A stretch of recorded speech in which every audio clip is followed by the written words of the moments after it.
Is it live?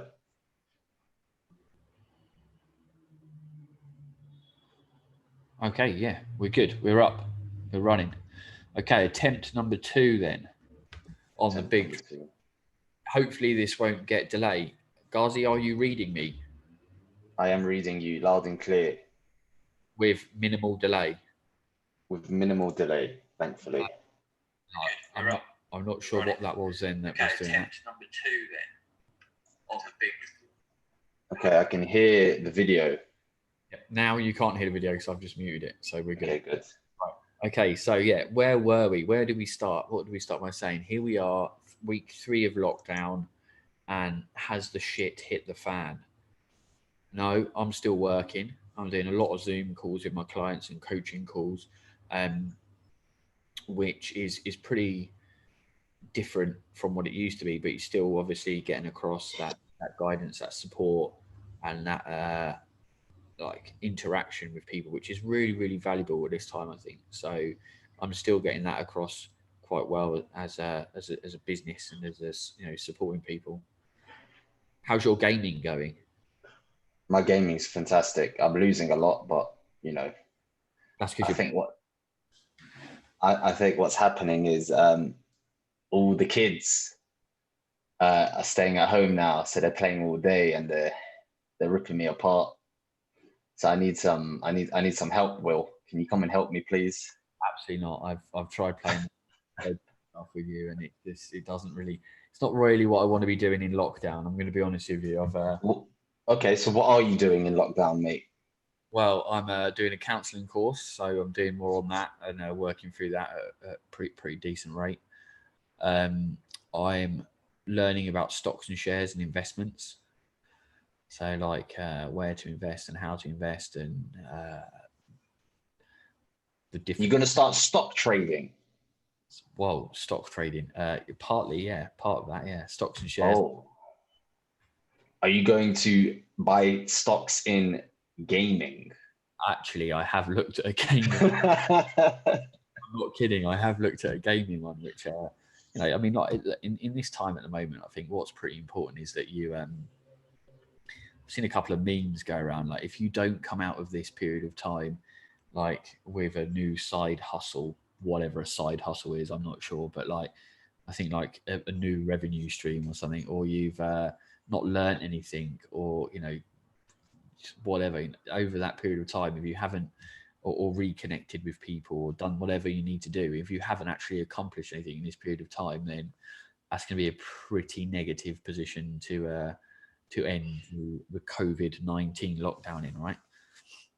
What do you think about that? What that Statement? I think it's right. I think like the way that I've been working with clients, and I think it's important, as well as obviously friends as well, is to like to talk about opportunity, because yeah, we're in a bit of a shit show of a situation at the moment whereby we can't do so much of what we used to doing. But then also when we think about it, well, so much of what we used to do was very superficial. So now we're in a position where we can maybe go back to almost like strip it back to grassroots and kind of have a little bit of time, a little bit of reflection to actually decide what we like doing and what we want to do with a lot less noise and a lot less distraction. So I think if someone doesn't come out of the back of this having, and obviously I'm not talking about those which have suffered illness or death in close to the family and stuff like that, because that's obviously something which someone has to process in their own time, in their own way. It might take that amount of time to do it, but if you are, fit, healthy, able, mind, body, etc., and you haven't come out of this time with a new or enhanced perspective on what things you actually like doing and enjoy doing and what you can achieve, then I think that it's definitely something that is, I think it's definitely something you should do. You should definitely out with that kind of new lease of life, so to speak. The opportunity is there to grab it. That's what I think. What if you're someone who's been working super hard, been a lot of stress, been killing their job, been doing what they need to do, making their money, all of this, and then they just decide, I'm going to use this time to relax. Is that wrong, Will? Well, what is relaxation? What are you doing in relaxation? It could be just some simple stuff like taking multiple naps a day, or just watching Netflix all day, or playing a couple of games. Is that so wrong that they've got to be finding a new skill? No, I don't think that's. I don't think that if that's what someone wants to do, then that's absolutely fine. That's the choice. That's their autonomy they have over life. I don't think it would be like a case to chastise someone, but I feel like if we're locked down for 3 months, that's a hell of a lot of napping. That's a hell of a lot of Netflix. I've already seen on my timeline people going, "Oh, I've run out of Netflix ideas. Anyone got any good box sets to watch?" I'm like, I haven't even watched one yet. You know what I Have you mean? seen Tiger King yet? No, Is it Tiger King? You need to watch that immediately. immediately. Immediately. It's very entertaining. Oh gosh, I've heard, but no, I've just like I've been working and being creative and bought a piano, so I've or keyboard rather, piano keyboard, not an actual Where like is it? grand piano. It's in my room. It's like, I didn't like craning a grand piano into the flat. Have you practiced yet? Yeah, a few hours accumulatively over the last week or so.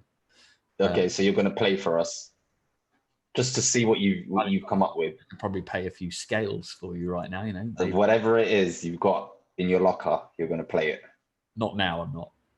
Not right now, but Maybe at the end of lockdown, then my statement of believing that you should have learned a new skill can be purely tested, right? I will be testing you. Also, if you want to invest in a stock in a game, Valorant is a good game. It's going to be released very soon. Yeah, but it's not the actual game, is it? It's the makers of the game. Oh, it's Riot. Yeah, but invest in Riot. Invest in Riot. Okay, I've written it down. I'll take some stocks and shares advice off you. Of course I will. Okay, so you've been learning a new skill. I've been delayed with uni, the PhD stuff, and I'm just kind of like I'm in a what's it called in Limbo. Limbo? Is it limbo? Yeah. Yeah, I'm in there. I'm like stuck in between this place. So the PTing had stopped. I was supposed to start the next step. Wait, my hands are not in, and I'm like stuck right there. Yeah. So I'm getting anxious because I just want to play some sports, enjoy the sun. Instead, I'm stuck, not being able to do a thing. I even got a blister. I don't want to know how. A desk. Okay. And a cupboard. A desk and a cupboard. I don't know if it's visible. Do you know we don't need to see? We don't need to. Fine, we don't need to see the blister. So anxious about not being able to play sport, and I think like the general kind of gist of people that I've been speaking to and kind of like interacting with is there is this like gradual like almost like simmering amount, like where people have kind of gone, oh, this is gonna be really bad, this is gonna be really bad, and then people have started to adjust. But now people have adjusted into like this. For some people, this is like the 4th or 5th week, I think. So like now they're in this kind of like situation where it's kind of like the transition has occurred. It's like it's more than 2-week transition. Now working at home, people have got like an element of a routine, a structure. Brought around by like PTs doing online coaching sessions, bringing structure to people's days. People obviously that are still working from home have that element where they're actually structured by work still. And then, so the transitions happened and now people are like finding that they might have got like how long does it take people to get to work? An hour and a half? We'll say an hour and a half. We'll say an hour to an hour and a half to get to work. So that's an extra 2 to 3 hours a day that now people have got spare time on their hands if they're working from home, right? Because they're not traveling. So you're in this situation whereby people are probably finding that as the more time accumulates where they are just sitting maybe on their own or they've got less opportunity, well, they've got less things to do in their daily schedule. Now they've got spare time. It's like people are starting to build up that anxiety of like, well, what should I be doing? I want to be doing something, because we're so used to like hurtling around from one thing to the next. I think one of the biggest skills that you could actually probably come out with, not necessarily napping to your point earlier, like multiple naps, but just allowing yourself Good life. to sit and be for like periods of time in the day. Just take 15 minutes to chill, not necessarily fall asleep, but just like chill, relax. Yes, you're going to get your daily allowance of exercise, for sure, absolutely. Getting out, walking, and obviously following the social distancing parameters is definitely something that can fill that time that you wouldn't necessarily have had given you're traveling to work, day at work, and traveling back. But I think the actual additional hours that people may have over the week will leave them finding themselves almost like dealing with quiet time with themselves, or like or moments of like self-reflection, forced self-reflection almost, because just got more time on their hands, unless they're trying to fill it with doing stuff. Are you still exercising? I am still exercising. Fortunate enough to have got a few kettlebells from where my mate trains, my flatmate trains. We got a couple of kettlebells from there. We've purchased a rower, and Rower. I purchased some parallel bars as well. So you know all that stuff that Teo, aka Abnormal Being, does on the parallel bars. Are you trying to get to his level? Well, yes, we can use the word try very loosely. I'm basically Very strongly. This is the funny story, mate. This is a funny story, right? So parallel bars, brilliant. Okay, I'm thinking something new, something interesting to do, physically speaking, activity-wise, really mix things up a little bit.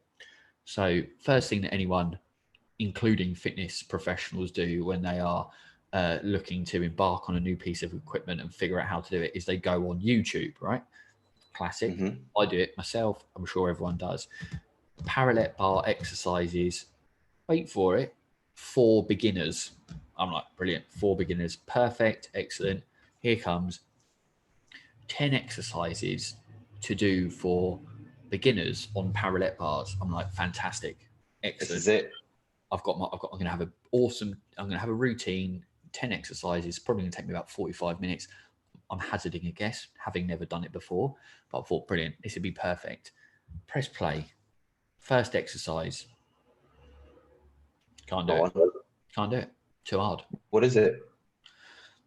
It's basically like some sort of like step through, like a hold, like, and you move the body through the parallettes and in a very, very fluid, pristine, controlled manner. I'm like, no, it's not happening. Like, this is beginner exercise number 1. Did you skip to number 2? I skipped to number 2. I did indeed. That seemed like the logical thing to do at that point. We'll put that to one side. We'll carry on, and we'll do the next one. I couldn't do that either. Well, okay. Can you tell me the exercise? I need to know what you can't do, mate. So it's like a close grip on one parallel bar, like push-up thing with on your toes in a pike position with your hips up in the air. That was probably an awful description of what it is. Teo's probably reeling at that description, knowing exactly what it was. But yeah, I tried it, couldn't do it. So have we got to a stage where you can, or are you still just doing some press ups on it, mate, and some tricep dips? In all fairness, what I had to do was extract the first exercise from the list of 10 and be like, right, okay, so this is like, I think it's called a pass through or put step through or something. And then I Googled that again to find regressions of that particular exercise in order to build myself up to be able to do it, which is like shortening your lever. So you're a shorter lever, so you've got more control over the body as you go through the range of motion, and then extend the legs, use one foot to maintain stability. So you're only taking one leg off the floor, so on and so forth. The fact of the matter is, I Googled 10 exercises for beginners, on the parallel bars, and the first one I had to go back and find more exercises to lead up to it because I just wasn't ready. They are bloody hard work. Well, at least you're going to come up with some new skills now. Yeah, New skills. new I'm stuck. I'm stuck with 37.5 kilos on a bar and dumbbells, and I'm just doing big compound exercises every single day. It's not enough, but it's what I got. Why And not? I cannot wait for this gym to open again. I seriously can't. You're going to be waiting a while. My legs are just like, it squats every single day. It's just like my legs are dying now. It's just like every single day is squat day. It's not my dream come true, is it? No. Not really, no. So someone linked me a video just before. It's 2 hours long, so I didn't finish it. I only watched like the first 30 minutes. I can't remember how to pronounce his name. Oh, Abnormal Beings has just messaged parallels are no joke. So there you go. At least he's got your back there. And I think, is it David Icke or is it? I think it's David Icke. Is that his name? Icke. That's how you pronounce it. And he was on London Real. Have you heard of the show? Yeah, he's a conspiracy theorist. I'm gonna love That's the guy. That's the guy. And someone sent me the video and told me to watch it. And I started watching the first 20, 30 minutes. And I thought, actually, this is very interesting. I don't know how true it is, but he's saying the virus does not exist. Oh, Jesus. He's saying it does not exist. And he explains why. And it's very interesting if it's true. I don't know how true it is. I can't validate. True, of course. I can't validate what he's saying. But I'm actually going to finish the 2 hours now. Sorry, can he validate what he's saying? I mean, he's saying he's spoken to doctors and stuff, so I don't know. Of course he has. He's spoken to a few doctors and then he made a decision. Because there's the 5G conspiracy, isn't there? That the 5G is causing the COVID-19. Yeah, I mean, they had similar things when they done 3G and 4G, and they'll probably have things when they do 6G as well. But no, I mean, come on, let's be realistic. There's like a lot of people that, and the reason why, psychologically speaking, that people decide to make these conspiracies up is because it's two things: the fear of death, the fear of lack of control of the fact of death, and also the lack of understanding. So people throughout history and throughout the years that the human has been in existence and recording their existence, people that don't understand things attribute that to something of a conspiracy or a phenomena, or something that they can actually pin on the reason for death happening or the reason for this disease. The fact of the matter is that biologically, throughout history, viruses and diseases have been combated, then mutated, then been combated, then been mutated again.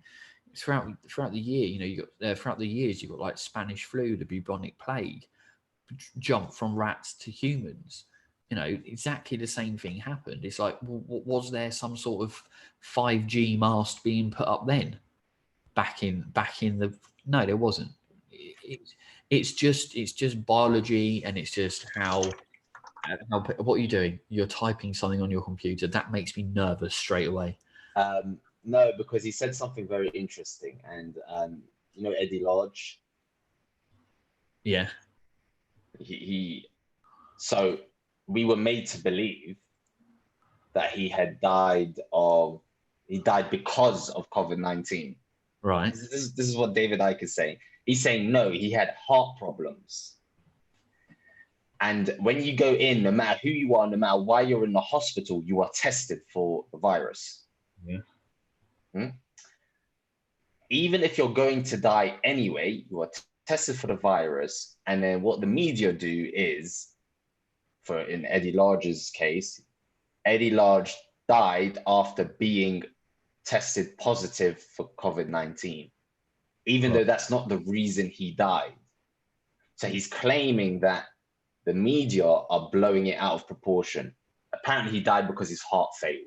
And I was just checking the tabloids now, Oh, and tablet. it does say died in hospital with coronavirus. It didn't say that is the reason he died. So yeah, No. I'm just saying. Yeah, I I mean, just thought it was interesting. so what I mean, like when we think about like statistics of like pandemics, and this is quite an interesting one actually. Um, so I'll explain to you. I'm not very good with maths, but I understand this. Okay, I'm going to draw it as I speak about it because it helps me. You're So gonna draw it. Can we see the drawing afterwards? you can do if you want. Yeah. Thank you. Basically, if you think about the working out the numbers of a pandemic, so you've got the big circle around the outside, and that's your total population. Okay. So if you've got your total population around the outside, that's everyone of the whole world as a population, right? Yeah. When obviously the virus kicks off, or you have this, people will start showing signs of being infected, and then also getting tested and testing positive for infected. You have this number in the middle, which is like known infections. Okay, so known infect. So with this number, um, obviously throughout the pandemic, this number will grow as more people are tested, and also as you know more people become and show symptoms. So symptomatic things become obvious, and then people are tested, and that's obviously confirmed. So the known infections number increases exponentially throughout the pandemic. You've also got this number in the middle, which is the deaths. So the people which have died from the that have tested positive for the virus and then have subsequently died. Now, whether they've died because of the virus or they've had underlying health issues and they've died, the fact of the matter is the virus was still in their body. And we don't actually know quite the ins and outs of how individually people are affected by the virus. We know what it, as a general, how it attacks the respiratory system and so on and so forth. So this total number of deaths is known as obviously like the number which is then used against the known infections to be able to create like a mortality rate. So how many people have died that we know have been infected and that have then obviously not been and not recovered. So you get a ratio, right? You know, so 50%, every two people that were infected, one person died. So that would be horrendous, but that's the kind of. That is an awful percentage, but go on. I'm just using a number as an example, so don't chop me down for that one.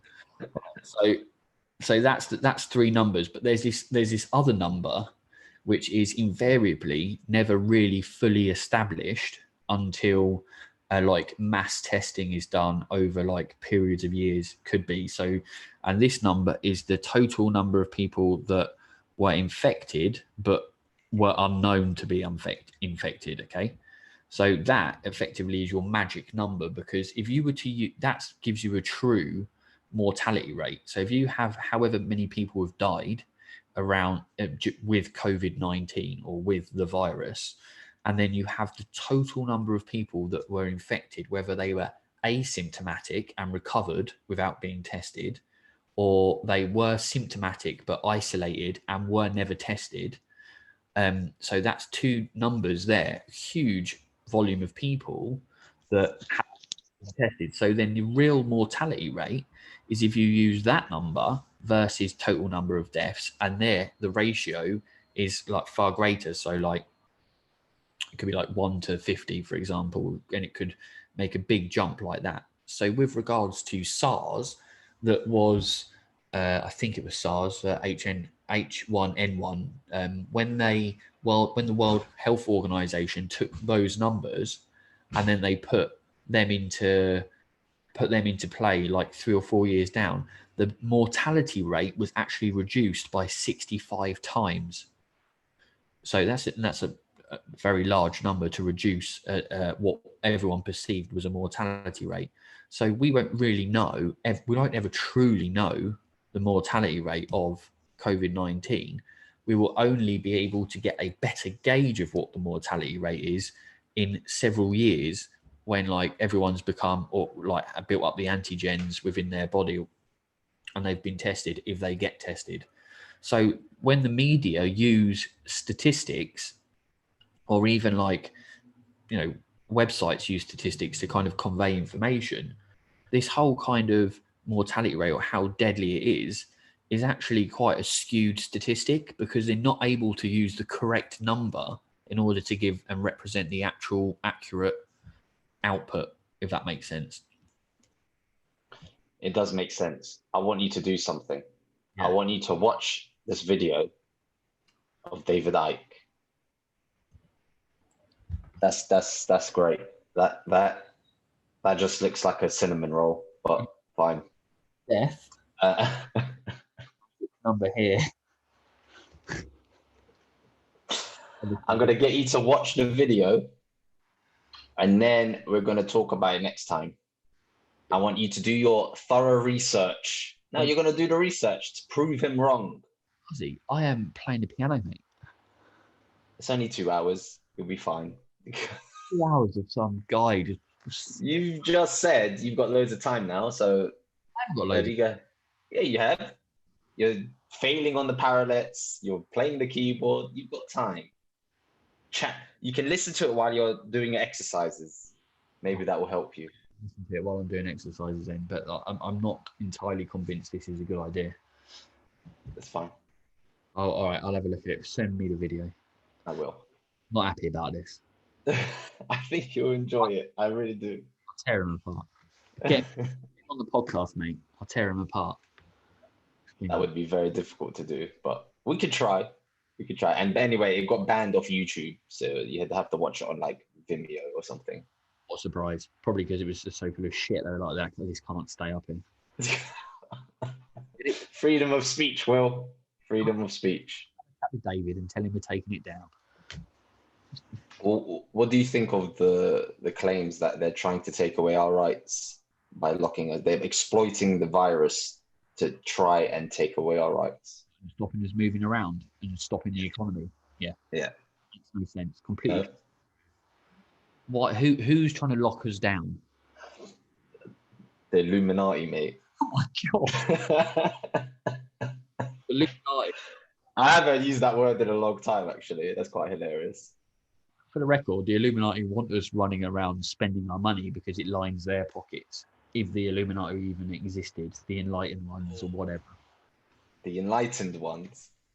That's what it means. Okay, so Will, they're talking about we're not going to be back to normal until 2021. What are you going to do until then? Become very good at playing the piano. And become very rich through investing in stocks. Well, I don't know. They could go down. You know, there's always this line when you invest in stocks and shares saying, you know, you can equally lose as much as you can gain, or you know, it's never a sure thing, and so on and so forth. So I wouldn't necessarily say that. No. But by 2021, it's a long time. How are people going to keep to their goals, physical goals? Because it's very difficult. What's the advice? The advice for lockdown training is probably. So I've been spending a lot of time with my clients. The initial sessions. I've been training 3 weeks with people online, and a lot of what we've been doing is kind of like the first session that we had is basically looking at the environment, looking at what equipment they did have, looking at how we can piece together an appropriate training program for their goals, which still moves them along using what they've got. So a lot of like my job as a coach in the first week became much to do with like scouring the internet for reasonably priced fitness equipment that was still in stock, and then problem solving with my clients to make sure they could still do forms of exercise. Obviously, you can always do your body weight stuff, you know, in your HIIT training sessions, etc. And I think that's great. I know I'm doing those. I'm starting next week doing those on a Monday, Wednesday, and Friday, just to like give people that element of like heart and lungs, cardiovascular fitness, endurance fitness, muscular endurance, that type of thing within a session like that. And you can always do that. When it comes down to actually exercising for like strength gains and exercising for maintaining muscle mass and stimulating that, that's a little bit more difficult. I tell you someone who was very much on my radar for being very intuitive with what he was doing. Decky Foley Fitness on Instagram. He's one of the guys that is part of the academy I teach on, and he's like set things up with resistance bands on chairs for leg extensions. The guy is really kind of gone to town on intuitive thinking and innovative thinking rather around kind of like building up his own gym with like, he's got some bars, he's got some dumbbells and stuff like that, but he's adding resistance bands to stuff. So it's doable. It is doable. The best advice I could give would be to like spend a bit of time with grab a coach or jump online and do a few sessions with a coach in order to be able to get a bit of a better understanding around what kind of structure of a program you can put together with what you've got, and then stick to it just as you would stick to it if you were going to the gym. If anything, COVID-19, I'm going to say this now, may have solved or at least shown people that there is an option to do training. So one thing that I often used to hear when I was coaching people is the fact that, oh yeah, I wish I just didn't get invited out to that social event, or oh yeah, I'd love to reach my nutrition goals or my physical goals, but every time I leave work I end up in the pub, whatever it might be, or I know I'm just so tired at the end of the day, and I know I've got a journey home, and it's just I just end up missing 2 or 3 sessions a week. And I'm not saying that in that situation, that person didn't make a decision they wanted to make or were entitled to make that. That's what they want to make. That's fine. They want to go to the pub after work, or if they're knackered and they just want to get home, fine. That's absolutely fine. But it's an obstacle, and it's an obstacle that essentially now no longer is in play. Because of being in lockdown, yet we might not have the accessibility to a gym, but we don't have the distractions that we had aforementioned. We don't have necessarily the ability to be able to make or the incorrect decisions with relation to our goals to be like presented to us as frequently as they did when we would walk to work or be out and about. So actually, when you ask me the question, what can people do to reach their goals over this time, I think people actually have a better chance from a barriers Oh and wow. obstacles point of view. We don't have the distractions that we had before. There's things like, obviously, like meal prep, for example. I've had several conversations with clients. I've been like, so how do you feel about meal prep? And they're like, yeah, I've done it. I'm like, what do you mean you've done it? And they're like, yeah, well, I had like an extra hour, so I like cooked all my meals for like the day, and now I've just like eaten structured. I knew when I was going to eat throughout the day. Okay, brilliant. What about the rest of the week? I'll just do the same, because that newfound time that someone's got, if used correctly, there's no reason why you can't continue on your fitness goals. If it's increasing it, like I said, the hardest one is probably building muscle, right? Where you're Yeah. gonna squat 70 kg, 80 kg, 120 kg deadlift. You're not. That's the bottom line. Unless you Lift your fridge. bought yourself a squat rack and what have you. One of my clients has bought himself a squat rack and a bench and that, and he put it in his front room. It's working for him, so I'm happy for him. I would love that. I would. That would be amazing. I'll send you a but like let me see if I can get it up. But literally, he's in a situation whereby he's kind of like, he's one of the few that actually have there he is there. Can you see that? Just about. Oh, look at that. He's sorted. I need me some of that. So he's got himself a nice little setup. Now that's obviously few and far between, but fat loss goals, general fitness goals, mobility goals, all these kind of other goals that don't require you lifting one or more times your body weight, on your back, squat racks or kind of like big Olympic bars, you are still able to achieve them, if not more so now than you did before, because you've got more time if you can kind of like use it wisely, and also you've got less distractions. And it's amazing, isn't it? Just another thing while I'm on this, it's amazing how, like, you go down. I cycle down the towpath down the River Thames, right? I used to have to cycle down there. Not many people down there. Now people have been told they can't go down there for more than an hour. My God, there's Gary. All right, mate. Yeah, well, the government's say I'm only allowed out for an hour, but I'm gonna do one on him, and I'm gonna go out for like an hour and a half. I'm going out for an hour and a half of exercise. Gary, he's not been interested in exercise for the last 3, 4, 5, 10 years.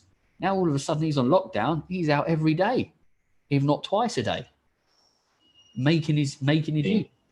All of a sudden, being told that we've only allowed, some people have been told, react differently, but a percentage of the population now have got off their phones, have got off of their sitting on their sofas or whatever when they get in from work, and they're actually like, right, I'm going out now. So if anything, now I see more people exercising.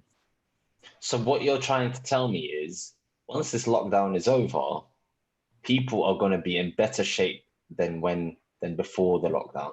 I would anticipate, you heard it here first on the Big Drill podcast, live YouTube, that after COVID-19 is finishes and everything's wrapped up and done, I would anticipate that there will be a percentage of the population that will come out of this fitter, healthier, and in better shape than when lockdown started. I'm going to disagree. I'm going to say it's more people are going to come out. I know. I'm not saying less or more. I'm saying that there will be a percentage of people that started this in poor. Oh, so that can be 0.1%. I mean, yeah,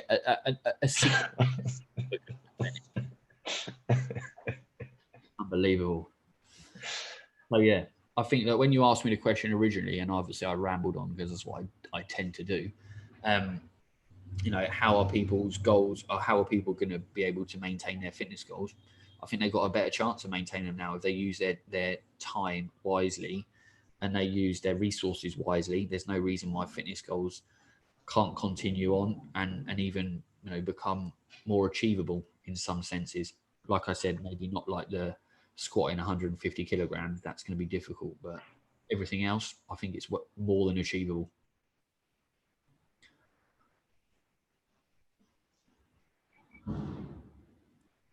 Did you get that?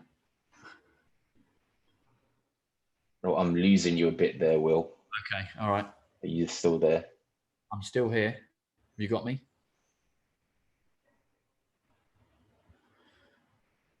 Oh, it's nearly. I think it's okay again. Okay. The wonders of modern technology. Okay, I think you're back.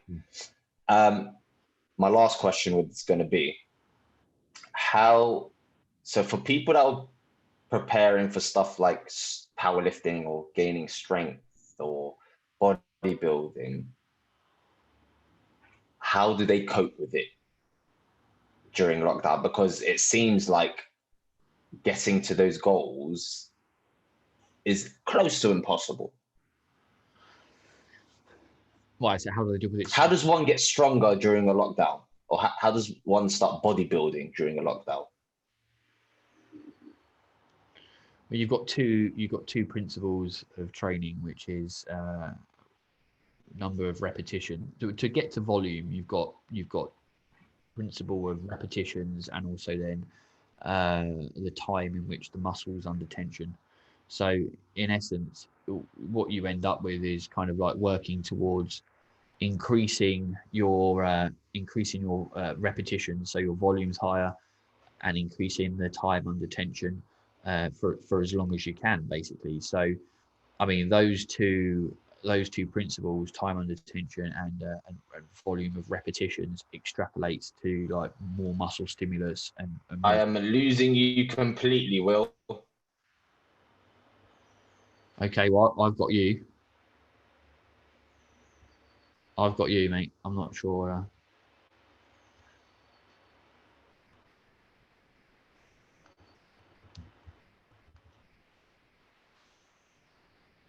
I'll just carry on chatting to myself, and shall I, Gazi? Whilst you just stare at me in a frozen frame. See, this is what happens when you have a gamer who can't get his technicalities right at his end of things.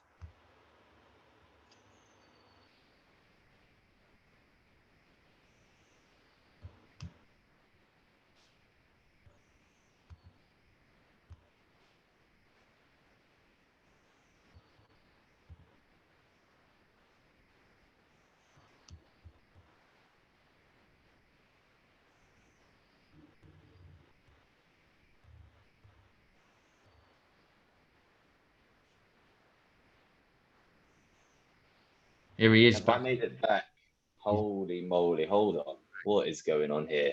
definitely your end, pal. It's definitely your end. It's That because is my end. you're running. It's because you're running like some really poor software. Because all your game, you spent all your money on your game. It's on my phone. This is on my phone. Spent too much money on your gaming software, mate.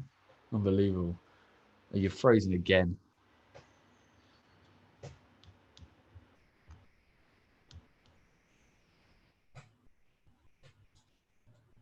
I mean, I'm going to take a picture of this because this is the creep. Oh, no, he's back. He's back. There we go. Okay, this is all malfunctioning. It happens, but I think we've covered some good stuff today. It's nice to speak to you. Nice to have a chat with you, mate. It's been a couple of weeks now, hasn't it? And Yes. obviously it's not ideal, but I think we're going to go ahead and do the podcast. At least we're going to record the podcast on here. We might do recordings and maybe live ones as well, just to mix things up a little bit. I think it will work. We'll try to get some guests on as well if anyone's interested to talk about their experience on during this lockdown. Happy to come on and share any funny stories or anything like that, because times are hard, Will, and people are dying for entertainment. They are, and we are here to entertain. Just like Robbie Williams once sung, "Let me entertain you. Let me entertain you." I thought he was going to break into song there. That was disappointing. That's fine. I'll learn to play it on piano, shall I, mate? In piano. That's what I want. Okay, do you want to add anything else, Will, before we love and leave everyone? I think we're good. I think let's reconvene maybe next week. Let's choose the top. We'll choose the topic offline. But if anyone has any ideas about any topics other than COVID-19, I think we'll stick like the lockdown stuff as kind of like live chats and catch ups, just to see how people are doing and just to like kind of people with some little morale boost. So we'll keep that as the live ones, I think. But if anyone has any ideas about any topics that they'd like to discuss and kind of like do a little bit of research on, etc., and just chuck them our way, and we'll have a look and we'll get them done and we'll get them recorded and put up for download. Awesome. Okay. Where do they find you, Will? At Will Hawkins Coaching. Where do they find you? And you can find me at Gazi.92. Awesome. And we shall see you guys again next week. Until then, stay home. Bye. Yes, and save lives. Save lives, boys and girls. See you guys.